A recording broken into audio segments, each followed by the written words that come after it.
session, having had two earlier meetings. The purpose of today's meeting is to consider the motion referred to the Select Committee by Dáil Éireann in relation to the proposed approval by Dáil Éireann of the terms of the Political Dialogue and Cooperation Agreement between the European Union and its Member States of the one part and the Republic of Cuba of the other part. Under the terms of the Dáil motion of the 11th of June 2019, the Committee must consider the matter and, having done so, report back to the Dáil not later than 25th of June 2019. On behalf of the Select Committee, I welcome you, Minister McEntee, and your official to today's meeting. The format of this meeting is that we will hear the opening statement from the Minister and then take questions from the members. I now call on Minister McEntee to make her opening address. Minister. Thank you, Gabrielle. I want to thank you and the members of the Select Committee for giving me the opportunity to discuss the motion referred to the Select Committee for consideration. The motion that Dáil Éireann has been asked to approve is as follows: that Dáil Éireann approves the terms in the Political Dialogue and Cooperation Agreement between the European Union and its Member States of the one part and the Republic of Cuba on the other part, signed at Brussels, Belgium on the 12th of December 2016, a copy of which was laid before Dáil Éireann on the 31st of May 2019. This agreement is the first bilateral agreement between the EU and Cuba and signals an important step in developing EU-Cuba relations and, in turn, in Ireland-Cuba relations. Cuba relations with the EU have improved significantly in recent years, forming part of a general pattern of increased openness on the part of Cuba to re-engage with international partners. This agreement is robust and comprehensive, consisting of three main pillars, namely political dialogue, cooperation and sectoral policy dialogue, and trade cooperation. The core aim of the PDCA is to open channels of dialogue and cooperation between the EU and Cuba in order to assist the modernisation of the Cuban economy and society, to strengthen human rights and democracy, and work together to achieve the Sustainable Development Goals.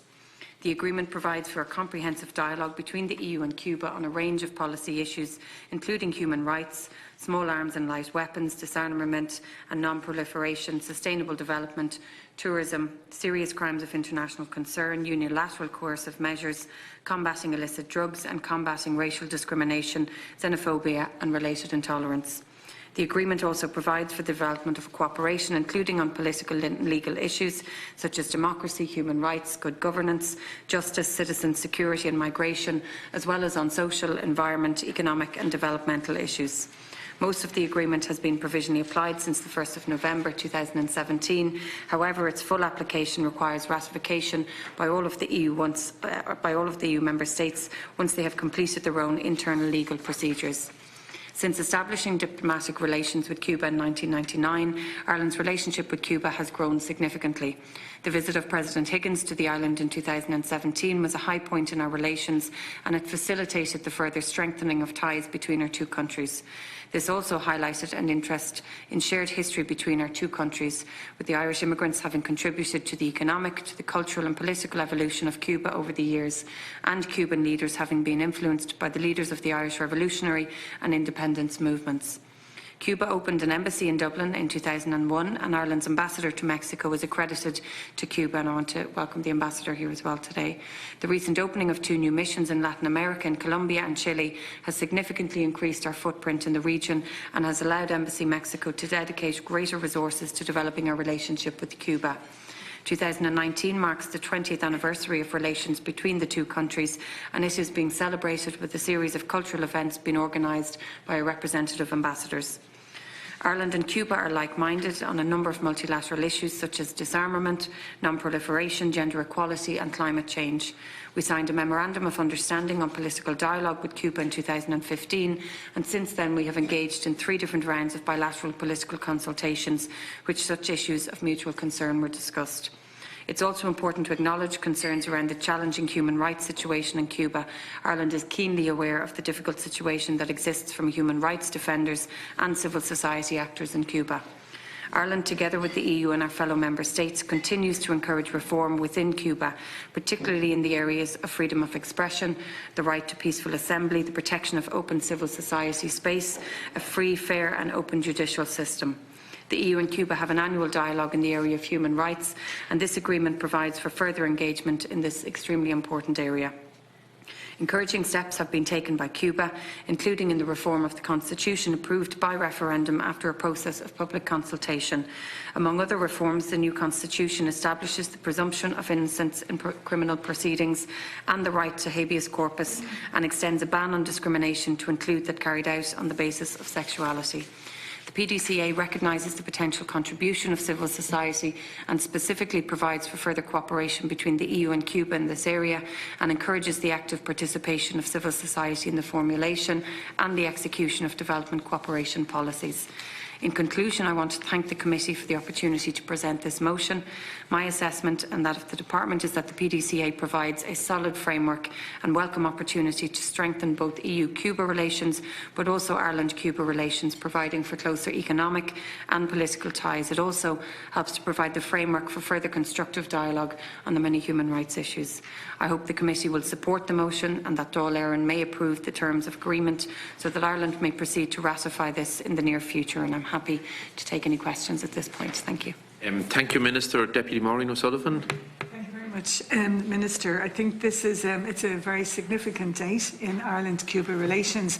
It's been a long time coming, and I do want to acknowledge the presence of the Ambassador here today, and also his predecessors, Teresita and Hermes, who worked on this for many years also. So it's a culmination, I think, of all of that we're at this today, this particular step. I think it's a very important agreement. I think also Ireland-Cuba relations and the establishment 20 years and the celebrations that will come. And I think what we have in the agreement is quite comprehensive on the 3 pillars that this will work on. I've been very lucky that I've been able to visit Cuba a number of times, so I've seen firsthand. And I do think, I just want to make the point that we can learn a lot from Cuba in particular areas. And one of those areas would be sustainable development and the whole area of areas where they have eco-villages, eco-towns.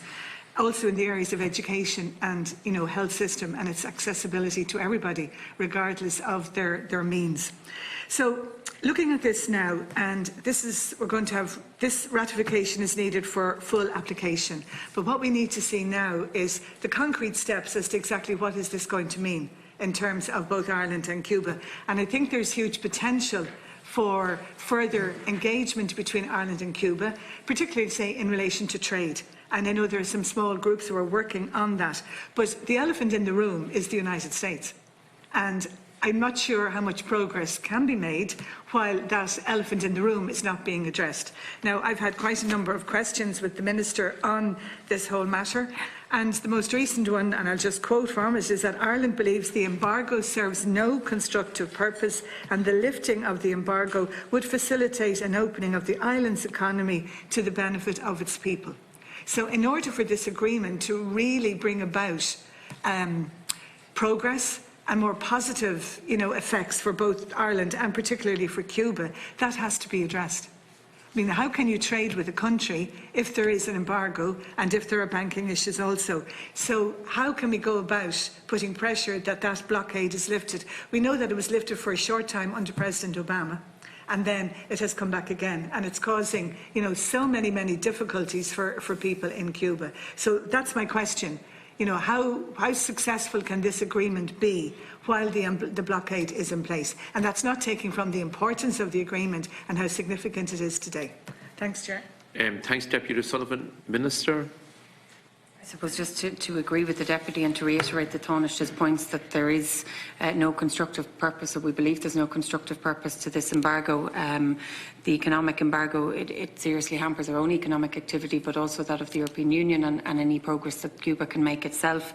What we have done and consistently done is supported the annual resolution which has been put forward by Cuba, I think for the 27th consecutive time most recently.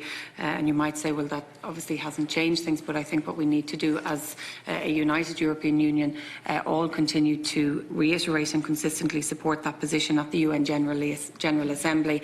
And I think wherever we have an opportunity to raise this concern, and obviously there were conversations most recently with the President of the United States of America, and I think we need to use those channels. Our strong relationship with the US to make sure that at every stage that we can, that we do raise these issues and concerns, because if, as you say, this embargo isn't lifted, then there is only so much that we can do in terms of this overall agreement. I think it still allows us to do a huge amount. It opens up a huge amount of opportunities for continuing dialogue at every level of the government in terms of human rights, in terms of their own economic activity, but I suppose it's to use the measures that we can, and I know that Taoiseach has, particularly at the Foreign Affairs Committee, which he attends at a regular basis as well. Just come in very briefly, is that as we are considering trade missions, and I know we're looking towards Asia Pacific, but if there is a trade mission going the other direction across the Atlantic, that Cuba would be considered. So if we did have a trade mission that did include Cuba, I mean, would it be able to make progress because of the embargo? We know that there have been firms who have been fined because they have had engagement with Cuba. So I love the agreement. It's great. It's come. It's a long time coming. But we have to get on to the next step now. Yeah. Absolutely, I think, and we are trying to increase our engagement in that region in general. I was in the Caribbean myself more recently for a meeting of foreign affairs ministers, and obviously our focus on opening up new embassies and consulates stretches around the globe, and the Taoiseach is keen to focus on that region as well, and opening up a new consulate or embassy. So I think the more engagement that we have, the more people we have on the ground, and obviously the more connectivity and communication we can have, the more we can raise it as well in terms of the US challenges, and particularly the Helms-Burton Act as well. So, thank you. Thanks, Minister. Deputy Seán Barrett. Thank you, Chairman. First of all, I'd like to welcome the Minister to our meeting, and to, I think this is an important issue for a small country like Ireland, that an independent country, that we show willingness to help a country like Cuba to develop properly. Irrespective of past, we go into the present, and these are people who deserve support and help in terms of the development of their economy. And, there's very little known in this country about Cuba. I mean, that's the reality. There was a time when you mentioned Cuba, sort of hands up, and we don't have anything to do with that part of the world. But this is a relatively small independent country that is developing and going its own way. And as you'll see from the figures,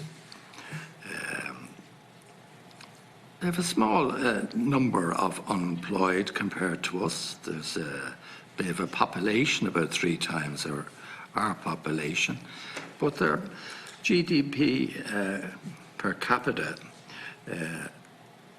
is only about,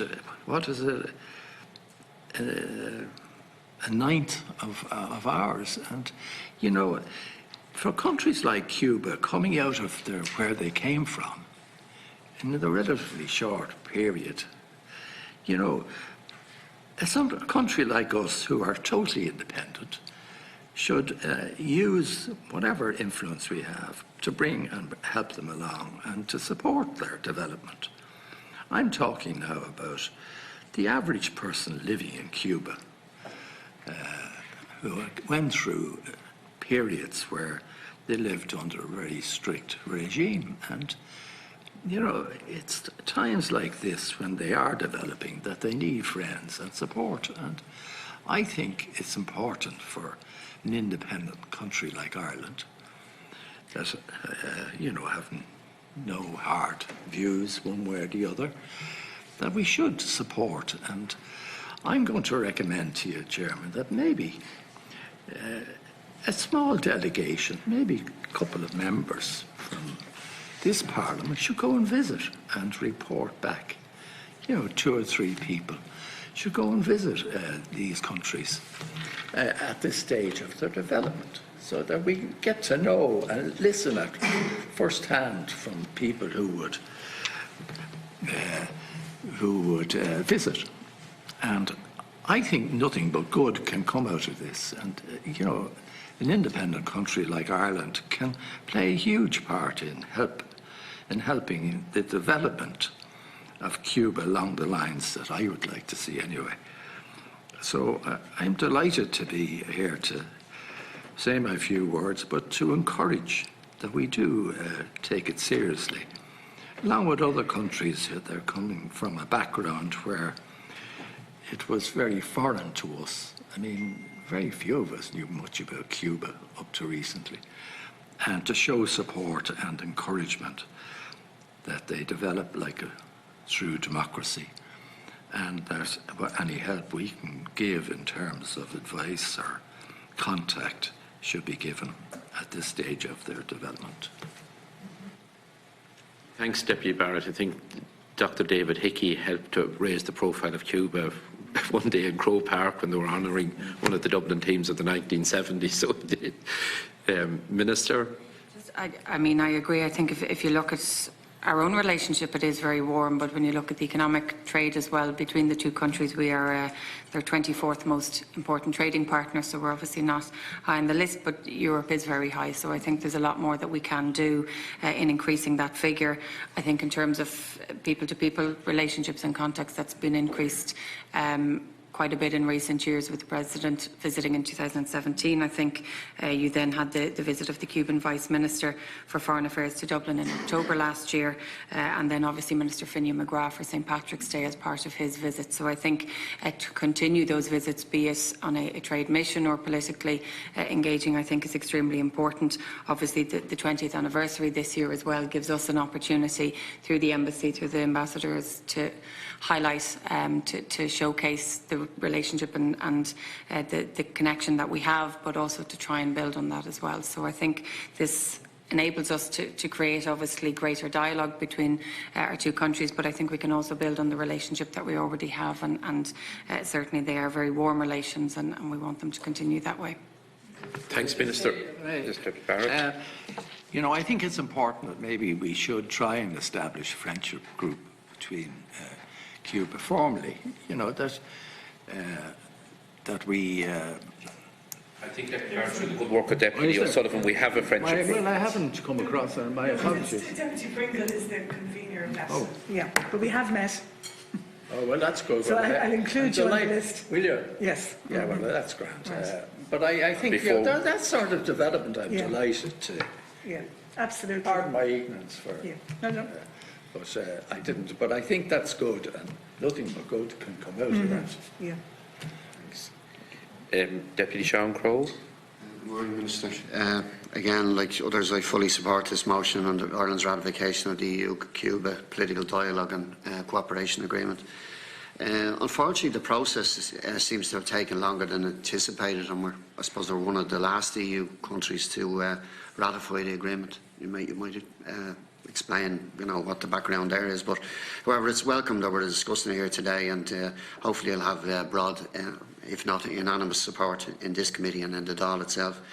When people talk about the history of Cuba, I think in terms of, what was there before, the Cuban state, the independent Cuban state that's there now. I think of the Batista regime, there was a playground for the rich, the mafia were involved, people were downtrodden, poor, literacy was, tiny, the local population. That's all being transformed. And I think, for many of us, it's a shining beacon in that part of the world that a small country, despite all the pressure from a near neighbour, has developed, again, if you look at the education, the health system, again, they're examples for all of us around the world, no matter how developed the country is. That, and I suppose the extraordinary thing for Cuba is that, for all those tragedies around the world, again, they've sent their people in there. They were, again, against the apartheid regime, they put their members of their armed forces, the invasion of Angola. Again, the Cubans were there and stood with the South African people. So they're an example, and I suppose if you look at the recent peace process in Colombia, again, it probably wouldn't have happened unless the involvement and the facilitation of the Cuban government for all those actors involved in that peace process.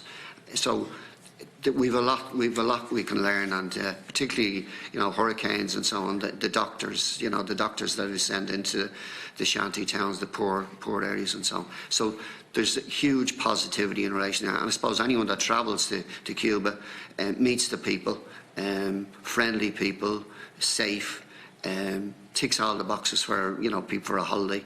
But also when people see the society that's there, it's free, open, and people feel that comfortable. And anyone that I know of that has travelled to Cuba wants to go back to Cuba, and that's a great, you know, great message to be sending anyone. There has been long connections with Ireland and Cuba, and hopefully they will continue. But the EU-Cuba political dialogue and the cooperation agreement is the first bilateral agreement between Cuba and Ireland and the EU. So the EU is Cuba's second most important trading partner. Cuba's the biggest external investor and the source of 1/3 of the 3.5 million tourists visiting the island every year. So I suppose it's important that we actually have this agreement to build on and improve these ties. However, to date, Ireland's trading relationship with Cuba is relatively poor, and maybe just you know, the opportunity here this morning is that, you know, that we could vastly improve, and I'd urge that we try and build the government to investigate possible avenues in areas where we can improve and trade, improve our trading ties with Cuba itself. So, as the agreement will now hopefully be ratified by all EU member states soon and come into force, does the Minister know of any plans to, first of all, send an Irish trade delegation to Cuba in the near future? The issue that Deputy Maureen O'Sullivan talked about in relation to part of the, you know, if you talk, you know, I have personally talked to some companies that wanted to invest in Cuba, wanted to, you know, increase those ties. But the difficulty has been the monetary difficulty. And we know of, you know, so has the EU discussed this? You know, how are they going to get around some of the, particularly the US embargo that's clearly is still in place? One of them is, you know, I suppose the biggest difficulty, I suppose, for trade with Cuba is the US embargo, and we know the difficulty for ships going into, you know, that, you know, travel with goods and so on, the difficulty there. But I want to commend, you've mentioned it yourself, but I want to commend the Irish Government for consistently supporting the Cuban motion at the UN condemning this illegal blockade, and you were saying it's the 27th time. I think that's something we can be proud of as a country. Again, we have close ties with the US, but at the crucial times, I think it's time, you know, it's important that we actually stand up and speak up for a small nation like ourselves. Under the Obama administration, which was mentioned, some moves are made to loosen the blockade. But again, the measures didn't go far enough. They were probably too late in the term of the administration as well. But I think you know, progress was made. It brought change, and I suppose it brought that message that change was coming. And I think, you know, the famous handshake at the funeral of Nelson Mandela again was the right message, particularly at that time. But it was also the right message between the US administration and the Cuban government. Unfortunately, the Trump administration is tightening the blockade to levels never seen before, and this includes unilaterally imposed measures that impede. With the National Security Advisor, John Bolton, speaking in Miami. Again, Miami is one of those swing states, important states, and that's, you know, that's being part of the difficulty of administrations that are enthralled to this state, and particularly the population there, those who left Cuba, the 58th anniversary of the failed Bay of Pigs and invasion, and he confirmed that the US would fully implement Title III of the Helms-Burton Act. And again, this is the Burton Act, which is allowing Cuban Americans to sue foreign companies if they trade with Cuba. So again, that's one of the difficult barriers that's going to we'll have to overcome. And this completely contravenes the commonly accepted rules of international law and violates international law. So the government, I suppose, the US government must not be allowed to impose extraterritorial measures, and it should immediately lift its illegal blockade. And I suppose by passing this trade agreement, this is what we're actually publicly saying and we're putting into law. So, Minister, have you discussed these extraterritorial measures with your European counterparts, and are you working with European governments to challenge the US administration on these measures? Because I think this is the next challenge that's going to face us coming down the track. But I suppose the most importantly, trade involves finance, and if there's measures that penalise or make it more difficult for countries to earn and companies to trade with Cuba, I think we need to signpoint, what they are, and collectively trying to overcome it. So, welcome the fact that it's been discussed, and it's a bit concerned. We were a long time coming to this. I don't know why, if you have the background of why we're one of the last in the EU to agree to this. There's huge support in Ireland for this agreement, and as I say, anyone that's travelled to the area is impressed by the quality of life of Cuban people. Thanks, Deputy Crowe. Minister. Thank you. I think we'll all agree that we can all learn something from each other, and certainly we can learn from Cuba and they can learn from us, and that's why it's important, not just from an Irish-Cuba relations, but from the EU-Cuba relations as well. In terms of the timeline, I mean, you have 20 other member states, yes, that have ratified this already. There are still some that haven't, so we're not last exactly, but I suppose one of the biggest challenges has been Brexit. There's no point in saying otherwise. There's been just a delay in terms of administration and staff and being able to process this, but at the same time it hasn't prevented the actual application of this agreement, and that has been in place for some time now, and there's obviously been a number of informal dialogues taking place since as far back as 2015 in anticipation of this agreement, particularly in the area of human rights, the most recent taking place last October, I think, in 2018, with the anticipation of this being agreed by all member states. So we've moved it along, I think, as quickly as we can, and it was for no other reason than just there were other challenges on front of us. In terms of any plans, there are no plans that I'm aware of at the moment, but obviously this is something that we can raise with Enterprise Ireland. As I've said, the Global Ireland 2025 strategy is focusing on doubling our global footprint, and that's across the globe, and I know this region is somewhere is of particular significance and importance for us as well. So if there are any companies in particular that have an interest, obviously Enterprise Ireland would be very interested and would be happy to engage in that regard as well. There are a number of small Irish companies, I believe, that are actively pursuing opportunities in the Cuban market, but obviously there are, as has been mentioned by many deputies, challenges in that regard in terms of the embargo and also the Helms-Burton Act. This is something that we have raised, and in particular the Taoiseach has raised at the Foreign Affairs Committee, and obviously the High Representative Federica Mogherini has raised this as well, and in our discussions and at the UN. At the UN as well. So we've been asking for the US to reinstate the waiver that had currently been in place, or previously been in place, for 6 months at a time. It was then reduced to 45 days, and now it's not in place at all. So obviously that's hindering completely, and as far as we're concerned, is completely in contrary to international European law. So that's something that we're continuously raising and trying to see that it can be reinstated, in particular the waiver, as quickly as possible. I think overall relations between the EU, Ireland and Cuba have improved significantly in recent years, and I think this agreement, as I mentioned in my speech, shows a willingness and an openness for Cuba to re-engage on specific issues as well and areas of concern, and I think this allows us and gives us the platform to do just that, but also, as well, as I've said, the 20-year anniversary specifically for us gives us a particular emphasis this year and an opportunity at home and in Cuba to see how we can strengthen that, not just in terms of trade or economically, but culturally and otherwise as well. So just to thank the deputies for their support and to say I look forward to this passing through the Dáil and hopefully reaching full agreement and support from all political parties and none.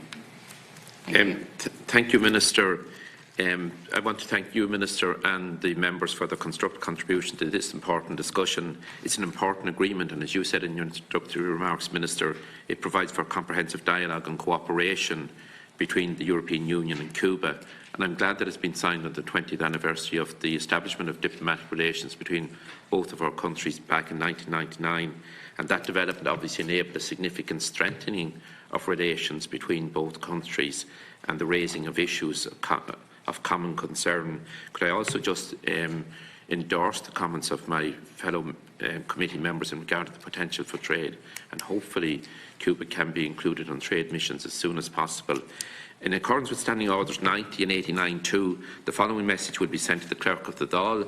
The Select Committee on Foreign Affairs and Trade and Defence has completed its consideration of the following motion: that Dáil Éireann approves the terms of the Political Dialogue and Cooperation Agreement between the European Union and its Member States of the one part and the Republic of Cuba of the other part.